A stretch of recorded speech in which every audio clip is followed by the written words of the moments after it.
ইসুয়া কপাল কুঁচকে বসে আছে। ইসুয়াকে হসপিটাল থেকে নিয়ে আসা হয়েছে বাড়িতে।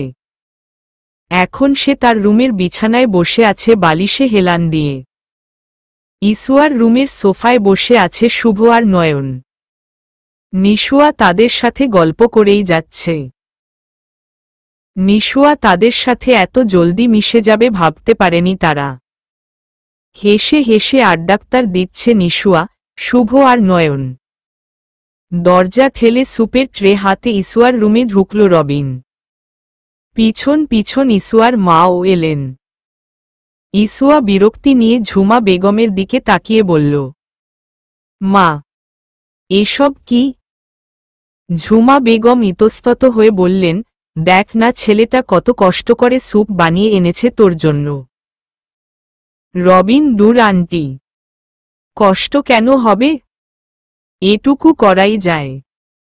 ঝুমা বেগম তাড়া দিয়ে বললেন, আচ্ছা বাবা, তোমরা বস, আমার রান্না পুড়ে যাচ্ছে, আমি গিয়ে দেখি। ঝুমা বেগম চলে গেলেন। ইসুয়া আগের চেয়েও ভালো আছে এখন আপাতত। ডক্টর বলেছেন ভয়ের কোনো কারণ নেই, তাই আজই রিলিজ করে দিয়েছে। নিশুয়া রবিনের দিকে তাকিয়ে, বাহ, ধুলা ভাই, আপনি রান্না জানেন? আমার আপুর তো কোনো কষ্টই করতে হবে না তাইলে। রবিন, তোমার আপুকে রান্নাঘরে যেতে দিব না, নিজে হাতে খেতে হবে না, সবকিছু আমি করে দিব। ইসুয়া হা করে তাকিয়ে আছে। এসব এরা কি বলছে? যেন তার মাথাতেই ঢুকছে না। নিশুয়ার দিকে তাকিয়ে বলল, ওই গরিলা। কিসের ধুলা ভাই? কে ধুলা ভাই? কার ধুলা ভাই? কি বলছিস এসব? নিশুয়া, কেন? রবিন ভাইয়াই তো আমার ওয়ান এবং অনলি ধুলা ভাই। রবিন চিল্লিয়ে, একদম রাইট। ইসুয়া রেগে, নিশুয়ার বাচ্চা, তোরে আমি গরম পানির ডেকচিতে চুবামু। তারপর রবিনের দিকে তাকিয়ে, টিচারের বাড়িতে এসে এরকম বেয়াদবি করতে লজ্জা করে না? রবিন পুরো ঘরে এদিক সেদিকে তাকিয়ে বলল, টিচার? কে টিচার? কোনো টিচার? কিসের টিচার? আমি তো আমার বাবার বন্ধুর মেয়েকে দেখতে এসেছি। ইসুয়া ততক্ষণে বুঝতে পারে আফজাল সাহেব আর তারেক সাহেবের বন্ধুত্বের কথা এদের জানা হয়ে গেছে। ইসুয়া রবিনের দিকে তাকিয়ে বলল, এখন আসতে পারুন আপনারা? রবিন তাড়িয়ে দিচ্ছেন নাকি? ইসুয়া অবাক দৃষ্টিতে তাকিয়ে থাকে। রবিন সেদিকে ভ্রুক্ষেপ না করে বলল, আমার আঙ্কেলের বাড়িতে যখন খুশি আসতে পারি, যতক্ষণ খুশি থাকতে পারি। আমি কারো ইচ্ছার জন্য নিজের হক খোয়াতে পারব না। এছাড়া ও বাবার বন্ধুর মেয়েদের উপর আমরা সিঙ্গল ছেলেদের একটু আধটু হক থাকেই, কি বল নিশুয়া? নিশুয়া, রাইট ভাইয়া। তোমার যখন ইচ্ছা হবে চলে আসবে, কোনো আপত্তি নেই আমাদের। ইসুয়া, নিশু, তুই কিন্তু বেশি করছিস। বেয়াদব একটা। দিন দিন মাথায় উঠে যাচ্ছিস। রবিন, আমার একমাত্র শালিকে বকার কোনো অধিকার নেই আপনার। ইসুয়া, ডোন্ট টক রেবিজ, আমার খুব বিরক্ত লাগছে। রবিন, আচ্ছা আচ্ছা, আর কথা বাড়ালাম না। কথাটা বলে রবিন ইসুয়ার দিকে মুখ ফিরিয়ে বিছানায় বসল। ইসুয়া বোঝার চেষ্টা করছে রবিন ঠিক কি করতে চাইছে। রবিন, হা কর। ইসুয়া, মানে? রবিন, হা করতে বললাম। শুভ আর নয়ন মুখ টিপে হাসছে। শুভ রবিনকে বলল, কি রে, আমাদের সামনেই খাইয়ে দিবি? নিশুয়া উত্তেজনায়, ওজস্যাম্মা, মামার এরকম একটা ধুলাভাই পাওয়ার খুব ইচ্ছে ছিল, হাউ রোম্যান্টিক। নয়ন আর শুভ নিশুয়ার কথায় বারবার অবাক হয়। এই মেয়ে নির্দ্বিধায় সব বলে ফেলে, ভিতরে কিছু রাখে না। নয়ন, তোমরা দুই বোন কি এক কোম্পানির চাল? নিশুয়া, মানে? রবিন ইসুয়ার কানের কাছে মুখ নিয়ে ফিসফিসিয়ে বলে, মিস অধ্যাপিকা, আমি জোর করতে চাই না। ভালোভাবে বলছি, আমার হাতে খেয়ে নিন। নয়তো অন্ধকার লাইব্রেরি যেটা হয়েছে সেটার পুনরাবৃত্তি যদি এখানে হয় সেটা খুব একটা সুখকর হবে না। আর এইটা সিম্পল ছিল, এবার যেটা হবে এটা হবে ডিপ কেস। ইসুয়া রবিনের কথায় বিষম খেল। নিশুয়া ইসুয়ার দিকে তাকিয়ে, কিরে আপু, তোর আবার কি হলো? রবিন ইসুয়াকে চোখ টিপে বলল, আমার প্রথম কেয়ার পাচ্ছে তো তাই সামলাতে পারছে না হয়তো। শুভ ইসুয়ার দিকে তাকিয়ে বলে, লজ্জা পাবেন না ভাবি ম্যাডাক্তার, আমাদের এত বড় বিপদ থেকে রক্ষা করলেন, আমরা আপনার জন্য এটুকু করতে পারব না? আমরা সবাই চোখ বন্ধ করছি, আপনি খান। ইসুয়া কি এসব কি বলছেন? মিস অধ্যাপিকা, ভাবি ম্যাডাক্তার, এসব কি ধরনের সম্বোধন? অসহ্য। শুভর দিকে তাকিয়ে নিশুয়া বলল, নয়ন আর শুভ ভাইয়া আপনারা চোখ বন্ধ করুন। আমি পারব না। নয়ন ভ্রু কুঁচকে তাকিয়ে, কেন? নিশুয়া, এমনিতেই আমি আপুর আর রবিন ভাইয়ার ফার্স্ট লাভ কেস মিস করে ফেলেছি, এবার ওদের ছোটখাটো কেয়ারগুলো মিস করতে পারব না। নিশুয়ার কথায় সবার মাথা ভন ভন করছে। রবিন কাশতে শুরু করে দিল। নয়ন শুভকে বলল, দোস্ত চল, আর বেশিক্ষণ থাকলে আমার মাথা ফেটে মগজ বেরিয়ে এসে আমাকে বলবে, এই জীবন রেখে লাভ নেই তোদের, সুসাইড কর জলদি। পরের দিন রিদিমা একটা অফিস মিটিংয়ে দারুণ রকম সাকসেসফুল হয়েছে। এই ডিলটা হাত থেকে বেরিয়ে যাওয়ার সম্ভাবনা 90% ছিল, কিন্তু ভাগ্য সহায় ছিল বলে ডিলটা রিদিমার কোম্পানি পায়। অনেক বড় অ্যামাউন্ট কাজটার। রিদিমা অনেক হ্যাপি অফিস থেকে বেরিয়ে গাড়িতে উঠে বসে। আজ সে নিজেই ড্রাইভ করবে। উদ্দেশ্য সাদের বাসা। অনেক অনুরোধ করার পর ও রিদিমা কখনো যায়নি, কিন্তু আজ সাদকে সারপ্রাইজ দিবে বলে এই সিদ্ধান্ত নেওয়া। এইদিকে তোয়ালে পড়ে সাদ সিঁড়ি বেয়ে নামছে। মা, মা, কই তুমি? কি হলো? এভাবে মাইকেল জ্যাকসনের মতো ভাঙভুং গাছ কেন? আমার আলমারিতে একটা জামা কাপড়ও নাই। কই রাখছ? রেহানা বেগম গম্ভীর মুখে দাঁড়িয়ে আছেন। সাদ চিল্লিয়ে বলে উঠে, কি হলো? বল না কেন? রেহানা বেগম, আমি আজ ভুল করে সব জামা কাপড় ওয়াশিং মেশিনে দিয়ে দিয়েছি। সাদ মাথায় হাত দিয়ে বসে পড়ে সোফায়। কটমট করে বলল, আমি এবার কি পরব? রেহানা বেগম, সরি। সাদ চেঁচিয়ে উঠে, সরি দিয়ে আমার কাজটা কি? আমাকে তোমার একটা শাড়ি দাও, পরে বসে থাকি। রেহানা বেগম, তা করতেই পারিস। আরও আজ ছুটির দিন, বাসাতেই থাকবি। আমি ছাড়া কোনো সাক্ষী থাকবে না। সাদ ডিসগাস্টিং। রেহানা বেগম, আমি কি করলাম? তুইই তো বললি। সাদ, আমি রুমে গেলাম, আমাকে আর ডাক্তার না। সাদ উপরে উঠে যায়। রেহানা বেগম ফ্রিজ থেকে মাংস নামালেন। আজ বিরিয়ানি রান্না করবেন ঠিক করেন। হঠাৎ কলিং বেল বেজে উঠল। রেহানা বেগম আঁচলে হাত মুছতে মুছতে এগিয়ে গেল দরজার দিকে। দরজা খুলতেই হা হয়ে যান তিনি। রিদিমা মামনি। হায় আন্টি, কি খবর? তুমি হঠাৎ? বাইরেই থাকবো নাকি? আরে না না, এসো।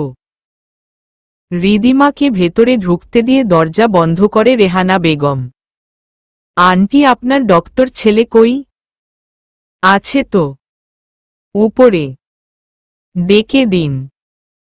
আজ আমি হাজার ডাক্তার লে ও রুম থেকে বের হবে না। দরজায় খিল দিয়েছে। কেন? রেহানা বেগম বলতে গিয়ে ও চুপ হয়ে গেলেন। তারপর নম্র সুরে বললেন, তুমি একটু দেখো না। আমি কিছু বললেই তো যুদ্ধে নামে। রিদিমা সাদকে ডাক্তারতে উপরে যায়। আর রেহানা বেগম মুচকি হেসে রান্নাঘরে ঢুকে। সিনথিয়া আর তুলি বটগাছের নিচে বসে ফোনে কিছু একটা দেখছিল। তুলি, তুই রবিনকে বলেছিস? তমা কি? তুলি, পছন্দের কথাটা? তমা, আজ বলবো। তুলি বিস্ময় নিয়ে, ও সত্যি? তমার মনোযোগ ফোনে দিয়ে, হুম। প্রায় আধ ঘন্টা পর রবিন, শুভ আর নয়ন তিনজনে একই বাইক দিয়ে ভার্সিটির ভিতরে ঢুকে। তুলি তমাকে খোঁচা মারে। তুলি, এই তমা, এসে গেছে তোর হিরো। তমা, ওকে এদিকে আসতে দে। শুভ আর রবিন বাইক থেকে নামে। নয়ন বাইক সাইড করে রাখতে যায়। রবিন হাসি হাসি মুড নিয়ে এগোয় তমাদের দিকে। শুভ, আজ অনেক খুশি যে তুই। ব্যাপারটা কি? রবিন, মিস অধ্যাপিকাকে জ্বালানোর নতুন টেকনিক খুঁজে পেয়েছি। শুভ, কি? বল না দোস্ত। রবিন, আছে। ততক্ষণে তমা আর তুলিদের কাছে চলে এসেছে ওরা। তমা আর চোখে তাকায় একবার রবিনের দিকে। রবিন আর শুভ আড্ডাক্তার ব্যস্ত। তমা রবিনের দিকে তাকিয়ে, তমা, তোকে কিছু বলার ছিল। রবিন, বল। তমা, আমি তো। এর আগেই নয়ন দৌড়ে আসে রবিনের কাছে। নয়ন হাঁপাতে হাঁপাতে বলে, রবিন, তোকে সাইদ আঙ্কেল আর তোর বাবা ডাক্তার ছেন। রবিন, কেন? নয়ন, জানি না। রবিন তমার দিকে তাকিয়ে, তোর কথা পড়ে এসে শুনছি। দেখে আসি জরুরি তলব কেন? তমা মুখ ভার করে, আচ্ছা যা। রবিন অফিস রুমের দিকে এগিয়ে গেল। তমা আর তুলি মুখে মেঘ নিয়ে দাঁড়িয়ে থাকে। আসতে পারি? সাইদ রহমান দরজায় তাকিয়ে, আরে রবিন বাবা, আসো আসো। রবিন, আমাকে ডেকেছ বাবা? আফজাল সাহেব কিছু কাগজপত্র রবিনের হাতে ধরিয়ে দেয়। আফজাল সাহেব এগুলো ভার্সিটির নবীনবরণ উপলক্ষে আনুষ্ঠানিক সকল আয়োজনের কাগজপত্র। সব স্টুডেন্টদের নিয়ে বিভিন্ন ইভেন্ট তৈরি করা হয়েছে। কে কোনো ইভেন্টে নাম দিবে, কি করবে, সব সিলেক্ট করার দায়িত্ব তোমার। রবিন কিছুক্ষণ ভেবে একটা দুষ্টু হাসি দিয়ে, ওকে। সব বুঝে নিয়ে অফিস থেকে বেরিয়ে পড়ে রবিন। মনে মনে অনেক দুষ্টু বুদ্ধির উদয় হয়। রিদিমা এসে সাদের দরজায় নক করে। সাদ রেগে বলে, মা তোমাকে না বলেছি। আমাকে ডাক্তারতে আসবে না। যাও তুমি। রিদিমা কোনো শব্দ করে না, মুচকি হেসে দরজায় বারবার নক করতেই থাকে। সাদ এবার না পেরে দরজা খুলে। সাদকে এভাবে দেখে রিদিমা জোরে চিৎকার দেয়। সাদ ও ভ্যাবাচ্যাকা খায়। রিদিমাকে এই মুহূর্তে একেবারেই আশা করেনি সাদ। এ কি? তুই এখানে? আগে বল, তুই এভাবে রুমে কি করছিস? চোখ বন্ধ করে। সাদ, আর বলিস না, মা সব জামা কাপড় ওয়াশিং মেশিনে দিয়ে দিয়েছে। তাই আজ এভাবে রুমে বসে অনশন করছি। রিদিমা, আচ্ছা আচ্ছা। আমি নিচে গেলাম। সাদকে আর কিছু বলতে না দিয়ে রিদিমা নিচে নেমে আসে। সাদ কিছুক্ষণ রুমে পায়চারি করে, কাছেই একটা শপিং মল থেকে ফোনে এক স্যুট জামা কাপড় অর্ডার করে নেয়। আজকের এই দিনেই রিদিমাকে আসতে হলো এটা ভেবে কপাল চাপকাতে থাকে সাদ। নিশুয়ার সামনেই স্কুল পরীক্ষা। খুব মন দিয়ে পড়াশোনা করছে। আজকাল সায়েন্স টিচারটাও অল্পতেই শুধু পানিশমেন্ট দেওয়ার জন্য আগে পিছে লেগে আছে। নিশুয়ার ইচ্ছে করে লোকটাকে ধরে কাদায় নিয়ে চুবাতে, পোল্ট্রি মুরগির গন্ধওয়ালা ফার্মে আটকে রাখতে। লোকটার সাথে একদিন ফাজলামি করেছে বলে এখন উঠতে বসতে এত কড়াকড়ি দিতে হবে? হঠাৎ ইসুয়া এসে ঢুকল নিশুয়ার রুমে। এই নিশু, পরশু তোর কোনো ইম্পর্ট্যান্ট ক্লাস আছে? নিশুয়া ভ্রু কুঁচকে বলল, কেন? ইসুয়া, আমাদের ভার্সিটিতে নবীনবরণ উৎসব, যাবি? নিশুয়া, তোর ভার্সিটির উৎসব, তুই যা। আমি কেন? ইসুয়া, চল না, ভালো লাগবে তোর, আর আমারও একটু কমফর্টেবল ফিল হবে। নিশুয়া, কেন? তোর আমি ছাড়া আনকমফর্টেবল ফিল হবে কেন? তুই কি ভাবছিস রবিন ভাইয়া তোকে সবার সামনে আবার সত্যি সত্যি কিস করে বসবে? ইসুয়া রেগে, সবসময় ফালতু কথা নিয়ে বসে থাকিস। ইচ্ছে হলে যাস, নয়তো যেতে হবে না। নিশুয়া কিছুক্ষণ ভেবে, আচ্ছা দেখি।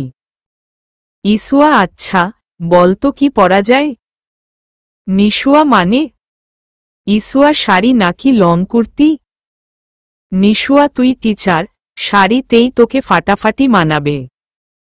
ইসুয়া, তাহলে তো শাড়ি সিলেক্ট করতে হবে, তারপর ম্যাচিং করতে হবে সব। কত কাজ বাকি? নিশুয়া, এবার যা তুই, আমি একটু পরব।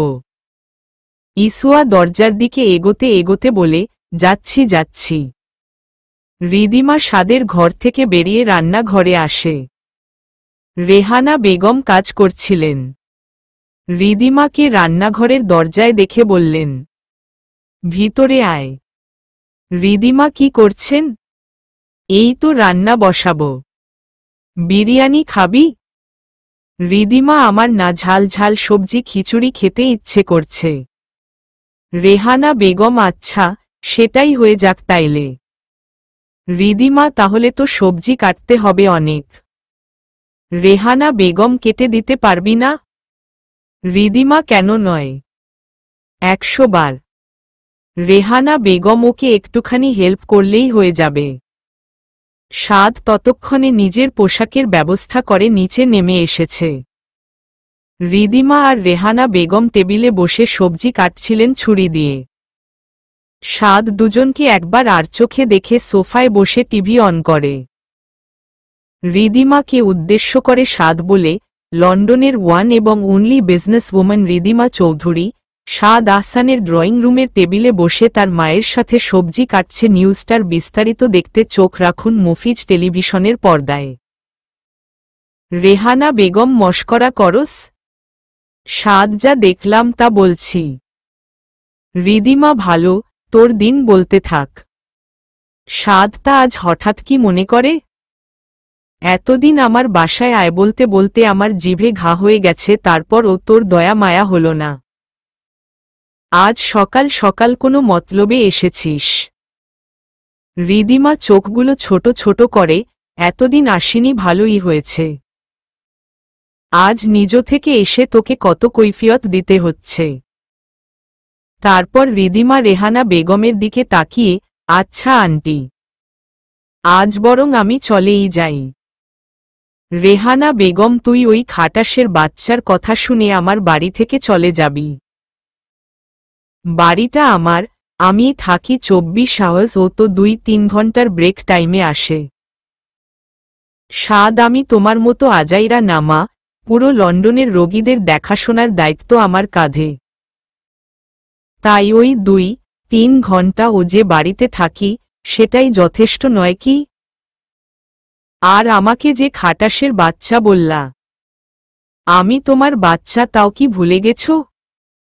রেহানা বেগম অগ্নিদৃষ্টিতে তাকিয়ে, আমি তোর বোঝা। দেশে গিয়ে উষ্টা মেরে ফেলে দিয়ে আয়, যদি তোর ঘাড় হালকা হয়। সাদ ভ্যাবাচ্যাকা খেয়ে গেল। সাদ, এসব কেমন কথা মা? রিদিমা মা আর ছেলের দুষ্টু মিষ্টি অভিমানী ঝগড়ার মাঝে রেহানা বেগমকে সাপোর্ট করে সাদকে শাসাতে বলল, ওই তোর সমস্যা কি? সাদ নিজের প্রতিদ্বন্দ্বী দল ভারী দেখে অসহায় মুখ করে বলল, আমার একটাই সমস্যা, আর সেটা হলো নানির মেয়ে খালি প্যারা দেয়। দেলোয়ার খান কারো সাথে ফোনে কথা বলছিলেন। তোদের দিয়ে কিচ্ছু হবে না, কুত্তার বাচ্চার দল, জার্জের বাচ্চা, সামান্য একটা মেয়ে মানুষকে মারতে পারলি না? বাস্টার্ড। অন্য পাশ থেকে, বসো, আমরা অনেক চেষ্টা করেছি, কিন্তু হাত ফসকে বেরিয়ে গেল। দেলোয়ার খান, আমার ডিকশনারিতে ব্যর্থতা বলতে কিছু নেই। আমার কাজগুলো ঠিকঠাক মতো করতে না পারলে তোদের দুধ কলা দিয়ে পুষছি কেন? অন্য পাশ থেকে বসো, আর এরকম ভুল হবে না। দেলোয়ার খান, আচ্ছা রাখো।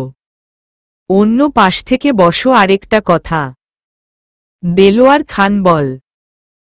অন্য পাশ থেকে যে মেয়েটাকে মারার হুকুম দিয়েছিলেন, উনি কি কোনো ফেমাস সুপারস্টার নাকি? দেলোয়ার খান, এ কথা কেন? অন্য পাশ থেকে বসো, তার চারপাশে সুরক্ষা চক্র ঘুরছে। তার কাছে পৌঁছাতে হলে আমাদের আরও দুটো স্টেজ পার করতে হবে। কেউ তাকে রক্ষা করছে আর কেউ তাকে মারার চক্রান্ত করাই আমাদের দলের লোকদের গুম করছে, ধরে নিয়ে যাচ্ছে। দেলোয়ার খানের কপালে চিন্তার ভাঁজ পড়ে। ছোট করে বলে, রাখো, আমি দেখছি। দেলোয়ার খান বড়ই চিন্তায় পড়ে গেলেন, তার একটা পথের কাটাকে শেষ করতে গিয়ে হাজার হাজার বাধা আসছে। ইসুয়া ভার্সিটির ফার্স্ট ইয়ারের ক্লাস নিচ্ছিল। দরজায় কারো অনুমতি নেবার শব্দ শুনে তাকাল। Robin, may we come in, miss অধ্যাপিকা? ইসুয়া ভ্রু কিঞ্চিত করে ইয়েস। রবিন, শুভ আর নয়ন ইসুয়ার অনুমতি পেয়ে ভিতরে প্রবেশ করল। ক্লাসের মেয়েগুলো একটু নড়েচড়ে বসে। সবাই যেন বড় ভাইদের নজরে পড়তে ব্যস্ত। ইসুয়া, কি ব্যাপার? শুভ কাজ ছিল। ইসুয়া, কি? নয়ন, রবিন জানে। রবিন মুখ টিপে হাসে আর ইসুয়ার একটু কাছাকাছি এসে বলল, আজ দুজনে মিলে কি করে প্রেম করতে হয় সেটা শিখাব। ইসুয়া রেগে কিছু বলতে যাবে তার আগেই রবিন চোখ মেরে বলে, নো টেনশন মিস অধ্যাপিকা, আপনার বেশি সময় ওয়েস্ট করব না। রবিন স্টুডেন্টদের দিকে তাকিয়ে, সো গাইজ, সামনেই নবীনবরণ, এই তো আর দুদিন। সবাই চিল্লানি দিয়ে উঠে হ্যাঁ। রবিন, প্রতিবার সবাই নানা ইভেন্টে অংশগ্রহণ কর। এইবার ওকে কি করবে সেটা আমাদের জানিয়ে দাও। আর ভার্সিটির অনুষ্ঠানটা আরও সুন্দর করতে হেল্প কর। একটা মেয়ে হঠাৎ দাঁড়িয়ে পড়ল, রবিন ভাইয়া, আপনার সাথে ডুয়েট কিছু করার সুযোগ পাব? ইসুয়া, রবিন, শুভ আর নয়ন হা করে আছে। মেয়েটা, আমার অনেক দিনের ইচ্ছে আপনার সাথে কিছু একটা করার, হয় গান নয়তো নাচ। প্লিজ। শুভ, সরি সিস্টার, আমাদের রবিন এইবার একটাই পারফরমেন্স করবে, তা ও সিঙ্গিং উইথ ডান্স। মেয়েটা, রবিন ভাইয়া, আমি কি পার্টনার হতে পারি? রবিন অসহায় মুখ করে, সরি সেস, আমার সিনিয়র পার্টনার সিলেক্ট হয়ে গেছে। মেয়েটা মুখ কালো করে বসে পড়ে। শুভ আর নয়ন সবার নাম লিস্ট করতে থাকে। শুভ কাগজে কিছু লিখছে আর মুখ টিপে টিপে হাসছে।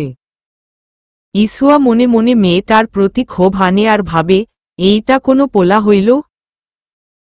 ভার্সিটিতে আর কোনো পোলা নাই তার সাথে পার্টনারশিপ করার? কি চয়েস ছি। ইসুয়ার ক্লাস থেকে লিস্ট শেষ করল রবিনরা। শুভ আর নয়ন হালকা গলায় কেশে সবার দৃষ্টি আকর্ষণ করল। শুভ আর নয়ন সবার নাম চেক করে নিল। ক্লাস থেকে বেরোবার সময় রবিন আবার সকলের উদ্দেশ্যে বলল, এইবার ভার্সিটির নবীনবরণে এক্সট্রা চমকের জন্য সবাই তৈরি থাকো গাইস, স্যার ম্যাম আর স্টুডেন্টদের একটা ইভেন্ট করা হয়েছে যৌথভাবে। সেখানে স্পেশাল কিছু থাকছে। কথাটা বলেই রবিন ইসুয়াকে আবার চোখ মারল। ইসুয়া বিরক্তিতে নাক মুখ কুচকাল। রবিন একটা দুষ্টু হাসি দিয়ে বলে, ওকবাই মিস অধ্যাপিকা। ইসুয়া মনে মনে, অধ্যাপিকা না, তোর মাথা আর আমার জুতা। ছাচড়া পোলা একটা। রবিন, শুভ আর নয়ন মাঠ দিয়ে হাঁটছিল, শুভ রবিনের দিকে তাকিয়ে বলল, নতুন ইভেন্ট আবার কি যোগ করলি? নয়ন, আমার ও এইটা ঘুরছে মাথায়। শুভ, কি চলছে রে রবিন? না তোর জিলাপি মার্কা মাথায়। রবিন, দোস্ত, তোদের ভাবি ম্যাডাম এর সাথে একটা পারফরমেন্স হলে কেমন হয়? শুভ আর নয়ন একজন আরেকজনের দিকে কিছুক্ষণ চাওয়াচাওয়ি করে চিল্লানি দিয়ে ওঠে। রবিন হেসে বলে, এখনই এত এক্সাইটমেন্ট? পরে কি করবি শুনি? ওদের তিনজনের সাথে যোগ দিল তুলি আর তমা। তমা কৌতূহলী হয়ে জিজ্ঞেস করল, কি নিয়ে তোদের এত খুশি? আমাদের ও বল। রবিন, পরশুর অনুষ্ঠান নিয়ে। তমা ন্যাকামি করে, রবিন, বলো তো আমি ওইদিন শাড়ি পরলে কেমন হবে বেবি? নয়ন ভ্রু উঁচু করে, আগে বেবি বাবু আব্বা সবই বলতি, ঠিক আছে, কিন্তু এই কয়দিন রবিন রে তুমি করে বলতেছিস, ঘটনা কি? রবিন আর নয়নও তমার দিকে তাকালো। আসলেই রবিন ও বেশ কিছুদিন যাবৎ খেয়াল করছে তমা আগের চেয়ে ও বেশি গায়ে পড়ছে। তমা আচমকা থতমত খেয়ে গেল নয়নের কথায়। তারপর কথা ঘুরাতে বলল, এ আবার এমন কি? তুমি আপনি সবই চলবে। আচ্ছা, বাদ দে, বল না শাড়ি পরলে কেমন হবে? তুলি, তুই পরলে আমি ও পরব। তমা, আচ্ছা ডান, দুজনই শাড়ি পরব। সবাই আবার সবার কথায় মেতে ওঠে। আড্ডার আসর জমে উঠে বন্ধুদের। শাহেদ ক্লাসরুমে বসে স্টুডেন্টদের হোমওয়ার্ক দেখছিল। কিছু স্টুডেন্টকে পানিশমেন্ট দিয়েছে বাড়ির কাজ না করাই, কেউ দাঁড়িয়ে আছে বা কেউ কান ধরে এক পায়ে দাঁড়িয়ে আছে। শাহেদ হুঙ্কার দিয়ে বলল, আমার ক্লাসে অনিয়ম করার ফল কখনো ক্ষমা করি না, শাস্তি পেতে হবে সবাইকে। সবাই ভয়ে জড়সড় হয়ে আছে। শাহেদ তার লাল টকটকে চোখগুলো হোমওয়ার্কের খাতায় দৃষ্টি দিয়েই যেন ঝাঝরা করে ফেলবে। নিশুয়া বই নিয়ে এগিয়ে এল। শাহেদের দিকে তাকিয়ে একটা শুকনো ঢোক গিলল। তারপর নিজেকে পুরোপুরি তৈরি করে বলল, স্যার, এই পড়াটা বুঝিনি, একটু বুঝিয়ে দিন। শাহেদ নিশুয়ার দিকে দৃষ্টিপাত করল। তার রাগ যেন এবার আকাশছুঁই অবস্থা। নিশুয়া কিছুটা ভরকে যায়। তারপর ও মনে সাহস সঞ্চয় করে বলে, দেখুন স্যার, কিছু কিছু স্টুডেন্টের রাগ সবার উপরে দেখানো অন্যায়। শাহেদ যেন নিশুয়ার এমন কথায় কিছুটা নিভল। কিন্তু তার রাগটা যে কমেনি এটা ক্লাসের সবাই টের পাচ্ছে। শাহেদ ভেবে পায় না এই মেয়েটা কি করে এতটা সাহস পায়। রিদিমা নিজের কেবিনে বসে মাথাটা পিছনের দিকে দিয়ে চোখ বুজে। হালকা ব্যথা করছে মাথাটা। ফোনের রিংটোনটা চরম বিরক্তির কারণ হয়ে দাঁড়িয়েছে তার কাছে। মনে মনে ভাবছে, না, এইবার নাম্বারটা আবার চেঞ্জ করতে হবে। এভাবে আবার কাজ থেকে আলাদা হয়ে যাচ্ছে রিদিমা। বাইরের অনেক কিছুর প্রতি দুর্বলতা সৃষ্টি হয়েছে আবার তার। নিজের কঠিন রূপটা সে হাতছাড়া করতে চায় না। হঠাৎ রিদিমার ফোনে মেসেজ আসে, ইটস আর্জেন্ট কল। রিদিমা দেখল নাম্বারটা তার বাবার। কিন্তু এই মুহূর্তে কথা বলতে একেবারেই ইচ্ছে করছে না তার। তাই সে চোখ বন্ধ করে আগের মতোই রইল। সাদ চেম্বারে বসে কিছু দরকারি অফিসিয়াল কাগজপত্র দেখছিল। হঠাৎ বয়স্ক দুজন লোক চেম্বারে ঢুকে। সাদ চোখ দুটো একবার উপরে তুলে তাকাল। নিজের কাজে পুনরায় মন দেয়। সাদ, আমার তো আপাতত রোগী দেখার টাইম ওভার। লোক দুটো সাদের সামনের চেয়ার দুটো টেনে বসে। একজন বলল, HLW ইয়াং ম্যান। সাদ, ইয়েস। অন্যজন বলল, আমরা তোমার পেশেন্টস নই। সাদ, তাহলে? বৃদ্ধদের পিছনে একটা মেয়ে এসে দাঁড়ায়। সাদ অবাক হয়ে তাকায়। এটা তো সেই দিনের সেই প্রপোজ করা বিদেশিনী। সাদ তিনজনের দিকে তাকিয়ে কঠোরভাবে বলল, কি চাই? বৃদ্ধদের একজন বলল, আমার নাতনি নাতাশা। সাদ তো? বৃদ্ধ, আমরা তোমার কাছে আমাদের নাতনি নাতাশার পছন্দের কথা জানাতে এসেছি। সাদ, শ্রী টু সে নাতাশা হয়তো জানে না আই এম ম্যারিড। এবার তিনজনই যেন আকাশ থেকে পড়ল। হাঁ করে তাকিয়ে আছে সাদের দিকে। নাতাশার যেন বিশ্বাসই হচ্ছে না। Natasha, no, don't tell lie. Saad, it's truth dear, তোমাকে সরাসরি প্রত্যাখ্যান করলে কষ্ট পাবে, তাই সেদিন বলিনি। নাতাশা মেয়েটা কান্নায় ভেঙে পড়ে। বৃদ্ধ দুজন তাকে সামলাতে ব্যস্ত হয়ে পড়ে। সাদ ও কিছুটা দুঃখ অনুভব করে, কিন্তু কিছুই করার নেই। এটুকু মিথ্যা না বললে এই বিদেশি মেয়েটা যেন তার পিছুই ছাড়ছিল না। নাতাশা আবার সাদের দিকে তাকিয়ে বলে, তুমি আমার সাথে চিট করতে পারো না মিস্টার এহসান। সাদ, আমি কখন চিট করলাম?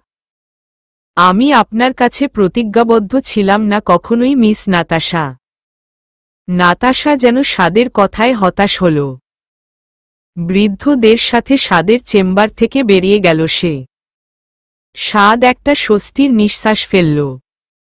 রবিনদের ড্রয়িং রুমে বসে আছে পরিবারের সবাই। সুরাইয়া খান এক গ্লাস পানি এনে ধরলেন আফজাল সাহেবের সামনে। আফজাল সাহেব পানিটা এক চুমুকে শেষ করলেন। আকাশ মামা, এত বড় একটা অ্যাক্সিডেন্ট ঘটে যেত আজ মিস ইসওয়া না থাকলে। আফজাল সাহেব, এই মেয়েটা উইদিন একবার ঝামেলায় পড়ল, আজ আবার আমাকে বাঁচাল। মেয়েটা বারবার আমাদের জন্য সমস্যায় পড়ছে।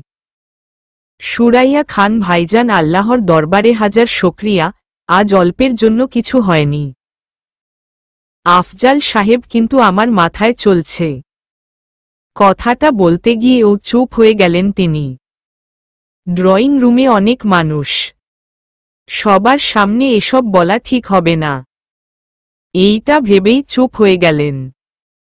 দেলোয়ার খান, কিন্তু ভাইজান, লোকগুলো কারা? কিছু ক্লু পেয়েছেন? আফজাল সাহেব, আমার উপর হঠাৎ আক্রমণ করা হয়েছে দেলোয়ার, তাদের কিছুই আমি ভালো করে খেয়াল করিনি। দেলোয়ার খান দুঃখী ভাব করে, ওহ। বাড়ির সদর দরজা দিয়ে তড়িঘড়ি করে ঢুকল তমা আর রবিন। রবিন দৌড়ে এসে বাবার পাশে বসল।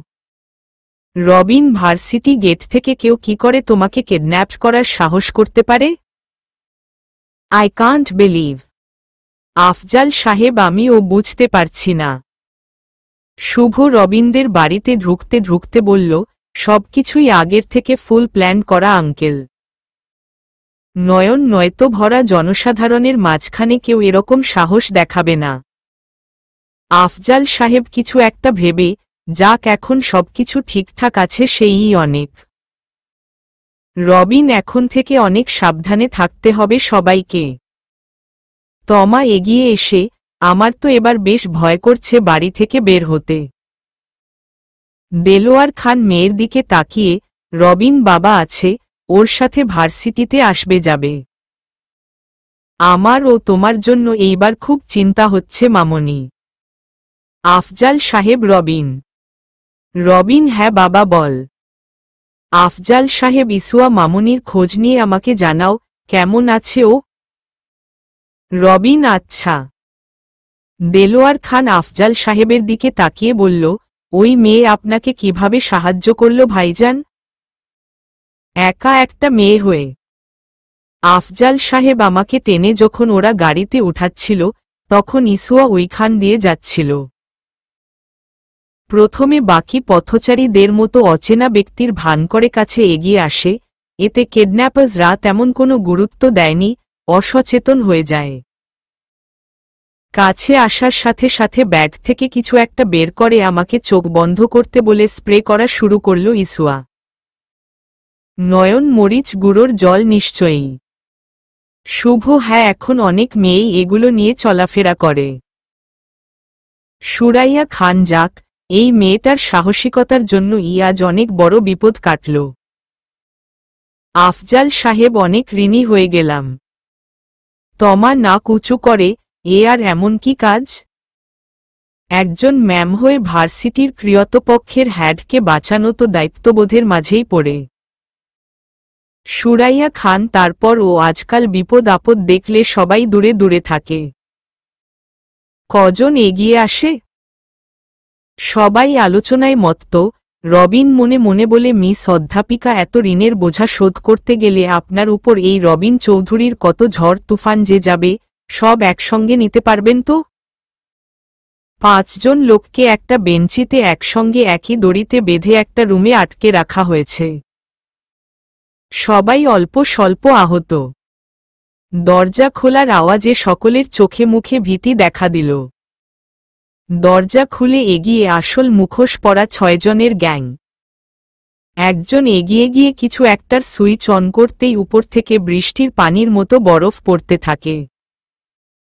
সবাই ব্যথায় কুকিয়ে ওঠে। এক একজনের চেহারার বর্ণ পাল্টাতে থাকে। হঠাৎ অন্য একটা সুইচ অন করতেই আবার গরম পানি পড়তে লাগল।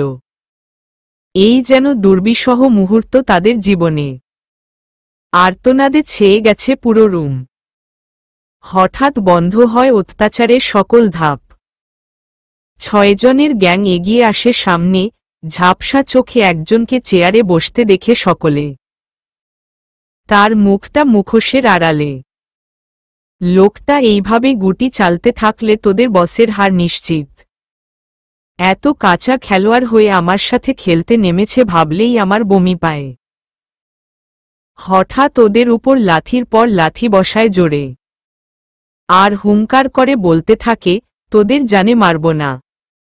তোদের জানে মারলে তোদের বসের চেহারার ভয়টা মিস করে যাব। তোদের এই অবস্থা দেখে তার চেহারায় ঠিক কতটা ভয় বিরাজ করে দেখি। আমার ওয়ার্নিং ভুলে গেছে শালা গিরগিটির বাচ্চা। তোদের দেখলে মনে করতে সহজ হবে।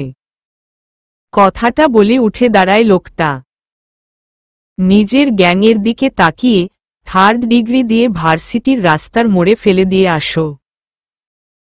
আর কখনো এমন ভুল করার সাহস করবে না। ইসুয়া সবেমাত্র ফ্রেশ হয়ে বেরিয়েছে। ওয়াশরুম থেকে বেরিয়ে বিছানায় রাখা ফোনটার উপর নজর যায়। ফোনের স্ক্রিন 33টা মিসড কলের জানান দিচ্ছে। ইসুয়া, ও মাই গড, 33 মিসড কল! কে দিল এত কল? কল ব্যাক করতেই রিসিভ হয় অন্য পাশে সঙ্গে সঙ্গে। ইসুয়া, HLW, আসসালামু আলাইকুম। অন্য পাশে, ওয়ালাইকুম আসসালাম। ইসুয়া, কে বলছেন? রবিন, মিস অধ্যাপিকার ফিউচার বর। ইসুয়া বুঝতে পারল লোকটা রবিন, ভ্রু কুঁচকে বলল, কি চাই? রবিন, আপনাকে? ইসুয়া, হোয়াট? রবিন, আপনাকে চাই। কেমন আছেন? ইসুয়া, আলহামদুলিল্লাহ। রবিন, থ্যাঙ্কস। ইসুয়া, কিন্তু কেন? রবিন, বাবাকে। ইসুয়া, এটার জন্য ধন্যবাদ নিচ্ছি না। এটা মানুষ হিসেবে আমার দায়িত্বের মাঝে পড়ে। রবিন দুষ্টু হেসে, তো আপনি থ্যাঙ্কস নিচ্ছেন না? ইসুয়া, জি না। রবিন, ওকে, তাহলে থ্যাঙ্কস দিল মনা। আপনার জন্য অন্য কিছু তুলে রাখলাম। পরে মনে করে দিয়ে দিব। ইসুয়া, আমার কিছু লাগবে না। রবিন, কিন্তু আমি তো কারো কাছে ঋণী থাকতে পছন্দ করি না। ইসুয়া, সে আপনার ব্যাপার। আর কিছু বলবেন? রবিন, কেন? ব্যস্ত নাকি? ইসুয়া, বেশি কিছু বলার নেই এর চেয়েও। রবিন, আমার আছে। ইসুয়া, তাহলে জলদি বলে ফোনটা রাখুন। রবিন, এত ব্যস্ততা আমাকে দেখাবেন না মিস অধ্যাপিকা। কারণ আপনাকে কাল সারাদিন আমার সাথে কাটাতে হবে।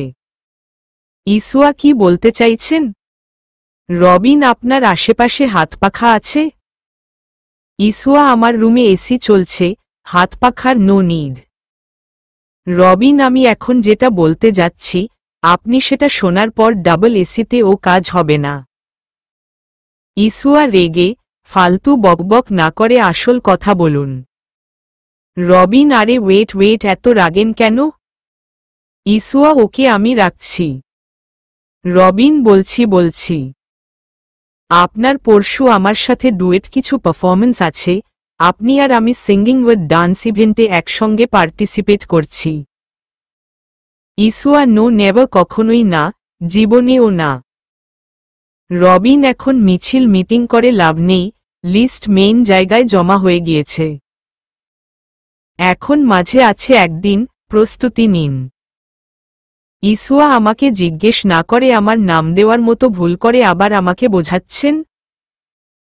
রবিন আমি বোঝাচ্ছি না, শুধু জানিয়ে দিল ইসুয়া আমি পরশু যাবই না। রবিন পাজাকোলে করে তুলে নিয়ে আসব বাসা থেকে।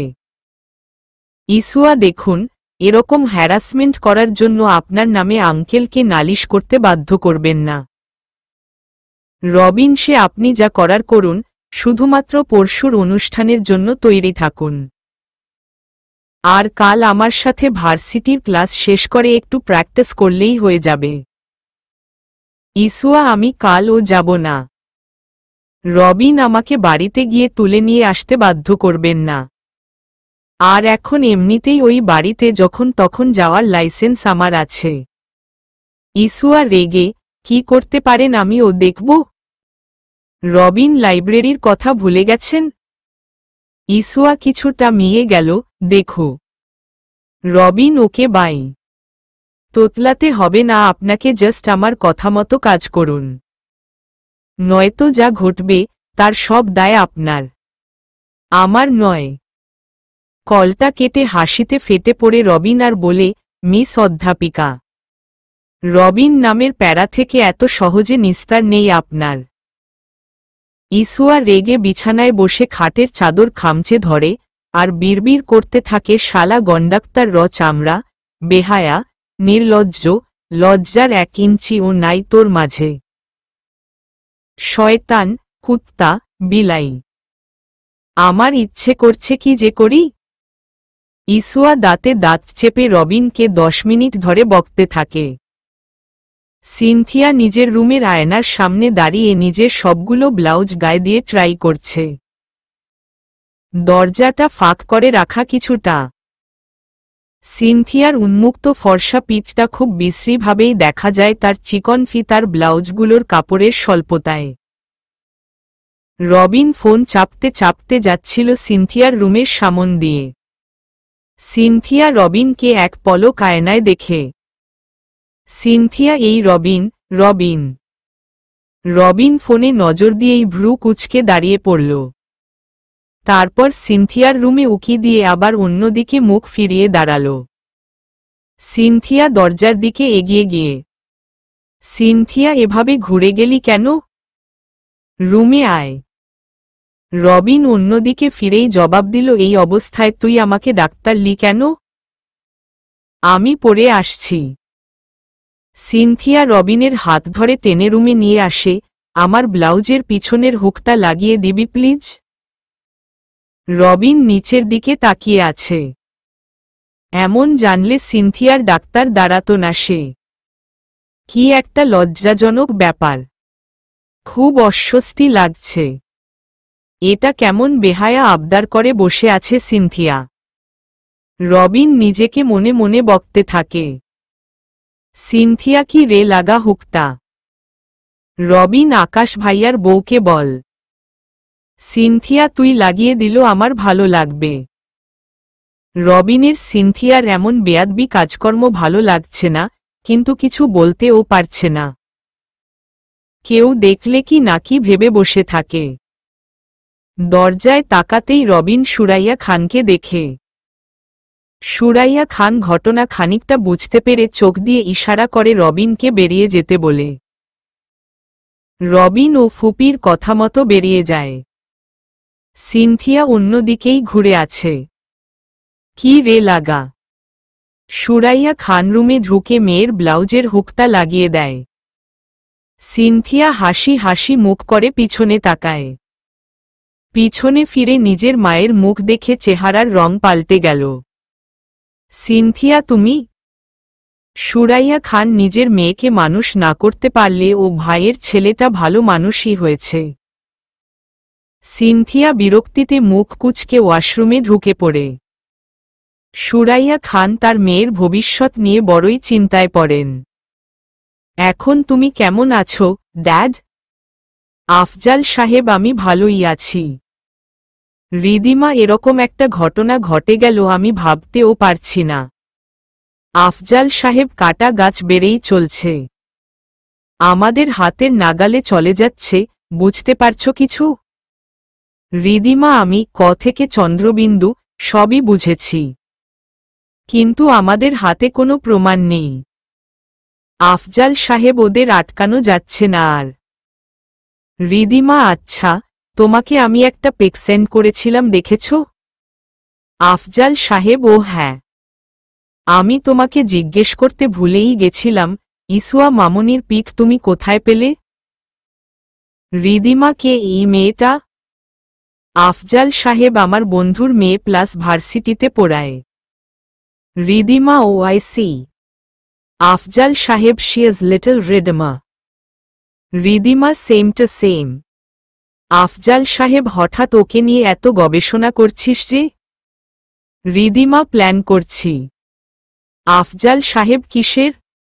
রিদিমা তোমার কাটা গাছ ছাঁটাই করার। আফজাল সাহেব ইসুয়া মামুনিকে দিয়ে? কিভাবে? রিদিমা ধৈর্য ধর, আমি সব ক্লিয়ার করব তোমাকে।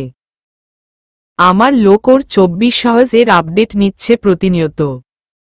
আফজাল সাহেব মেয়েটা এমনিতেও আমার জন্য একটুর উপর বিপদে পড়ত। রিদিমা ডোন্ট ওয়ারি ড্যাড, যা হবে সেটা হবেই, এত ভেবে লাভ নেই। আফজাল সাহেব তা ঠিক। রিদিমা আমি তোমাকে ডিটেলস পরে খুলে বলবো। এখন রাখছি। আফজাল সাহেব ওকে বাই। আফজাল সাহেব চোখ বুজে হেলান দিল রকিং চেয়ারে। তারেক রহমান অফিস থেকে এসে সোফায় বসলেন আরাম করে। নিশুয়া আইসক্রিম খাচ্ছিল। ইসুয়া পাশে বসেই ফোন ঘাঁটছে। তারেক রহমান আমার মামুনিরা কি করে? নিশুয়া আইসক্রিম খাচ্ছি। ইসুয়া বাবা কিছু টাকা দিবা? তারেক রহমান কেন? ইসুয়া একটু শপিং করব। নিশুয়া এখন আর তোকে কোনো টাকা দেওয়া হবে না। ইসুয়া ভ্রু কুচকে, কেন?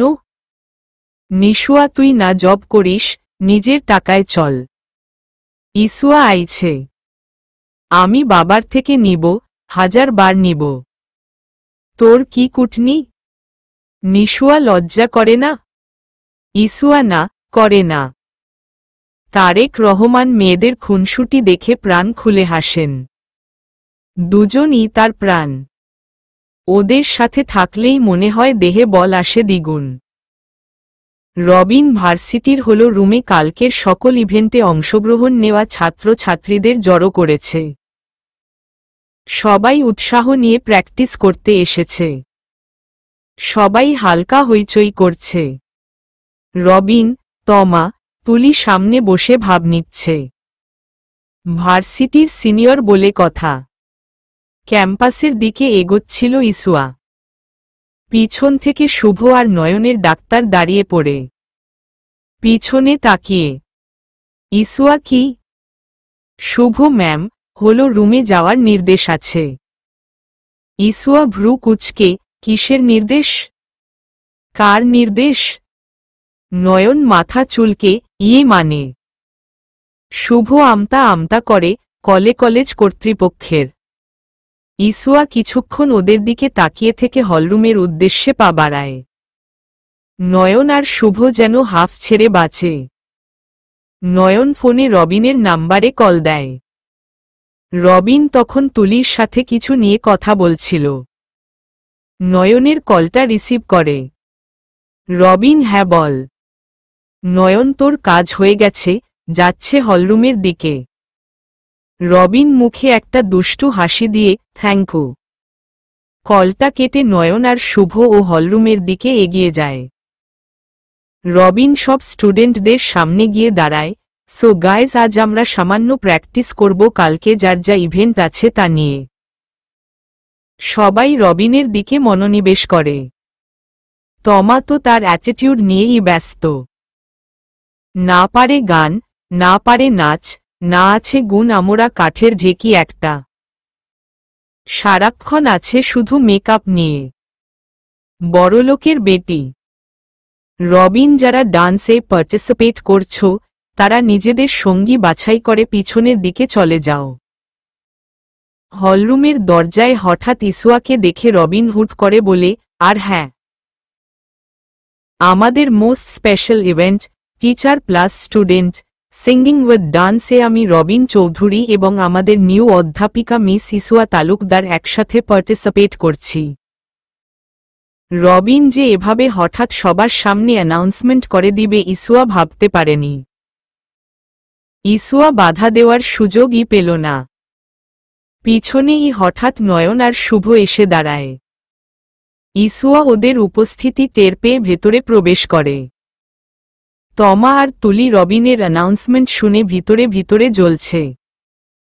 এদিকে যারা সেদিন মাঠে ইসুয়া এবং রবিনের গান শুনেছিল তারা করতালির মাধ্যমে রবিন আর ইসুয়ার এমন পারফরমেন্সের জন্য উৎসাহ দেয়। একটা ছেলে তো শীষ দিয়ে বলেই উঠল, রবিন ভাই, waiting for special performance. Robin সে তো বটেই। ইসুয়ার দিকে চোখ মেরে।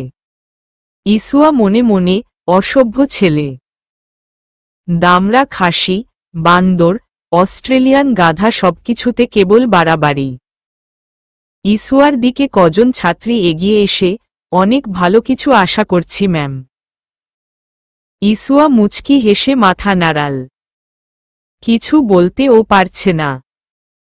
সকল স্টুডেন্ট ব্যাপারটা জেনে গেছে। সবাই যে যার প্র্যাকটিসে লেগে গেল। সবাই যখন নিজ নিজ কাজে ব্যস্ত তখন রবিন ইসুয়ার দিকে এগোতে থাকে। হঠাৎ তমা আর তুলি এসে দাঁড়ায় রবিনের সামনে। রবিন ভ্রু কুঁচকে তমার দিকে তাকিয়ে, প্রবলেম কি? তমা, এটা তো আমি তোমাকে জিজ্ঞেস করার কথা। মানে বুঝলাম না। তমা, ওই ম্যামের সাথে কিসের পারফরমেন্স? ক্যান্সেল কর এটা। তোকে জিজ্ঞেস করার প্রয়োজন বোধ করছি না আমি এই বিষয়ে। তমা কিছু বলতে যাবে তার আগেই তুলি রবিনের দিকে তাকিয়ে বলল, দোস্ত, তোর মনে নেই ওই বেটি তোরে ভার্সিটির ভরা মাঠে কিভাবে চুমু খেয়ে তোর মান ইজ্জতের ফালুদা বানাইছে? রবিন ব্যাপারটাকে ঘোলাটে করতে চাইল না। তুলি আর তমার দিকে এগিয়ে ফিসফিসিয়ে বলল, আরে সেই জন্যই তো রিভেঞ্জ নেওয়ার জন্য এত কিছু করছি। তুলি উল্লাসিত হয়ে, কি করবি বল না? রবিন আছে, পরে দেখবি। তমা ভ্রু উঁচিয়ে, সত্যি তো? রবিন, আরে হ্যাঁ রে বাবা, সত্যি সত্যি। এখন যা, বেশিক্ষণ এভাবে থাকলে ওই অধ্যাপিকা সন্দেহ করবে। তমা, আচ্ছা, যা। তুলি তমা ও রবিনকে আর বাদ সাধল না। রবিন ও নিশ্চিন্তে ইসুয়ার দিকে এগোতে থাকে। ইসুয়া তখন চেয়ারে বসে ফোনে কিছু একটা করছিল। রবিন গিয়ে, এই যে মিস অধ্যাপিকা। ইসুয়া মাথা তুলে তাকালো রবিনের দিকে। রবিন ইসুয়ার সামনে চেয়ার পেতে বসে। ইসুয়া তখন ও রবিনের দিকে তাকিয়ে আছে। রবিন, তা এভাবে না বসে থেকে গান সিলেক্ট করুন। ইসুয়া বিরক্তিতে কপাল কুঁচকাল। রবিন মুচকি হেসে, এইভাবে কপাল ভাঁজ করে রাখলে কাজের কাজ কিছু হবে না। সামনে এগোন। ইসুয়া, এভাবে ডিস্টার্ব করার মানে কি? রবিন, আমি কই ডিস্টার্ব করলাম? ইসুয়া বুঝল রবিনের সাথে কথা বাড়িয়ে লাভ নেই, তাই আর তর্কে গেল না। চুপ হয়ে রইল।